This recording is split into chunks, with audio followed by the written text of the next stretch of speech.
स्थानिक स्वराज्य संस्थांच्या निवडणुकीच्या पार्श्वभूमीवर खासदार श्रीकांत शिंदेंनी शिवसेना पदाधिकाऱ्यांची बैठक घेतली। या बैठकीत शिवसैनिकांनी युतीबाबत नाराजीचा सूर आळवला। नाशिक, नागपूर, अमरावती, संभाजीनगर या सगळ्या विभागामधील पदाधिकाऱ्यांनी स्वतंत्र निवडणुका लढण्याची इच्छा व्यक्त केली आहे, अशी सूत्रांकडून माहिती मिळते। तर अनेक ठिकाणी युती धर्म मित्रपक्षांकडून पाळला जात नसल्याचा आरोपही शिवसेना पदाधिकाऱ्यांनी केला। मतदारसंघामध्ये आम्हाला संपवण्याचं काम सुरू आहे अशी भावनाही अनेक पदाधिकाऱ्यांनी बोलून दाखवली।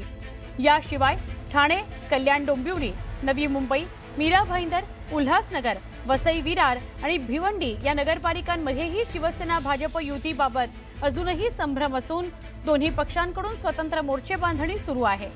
त्यामुळे मुंबई वगळता इतर जिल्ह्यांमध्ये युतीबाबत अजूनही मतभेद असून हे मतभेद मिटवताना तीनही पक्षातील प्रमुख नेत्यांचा कस लागणार आहे।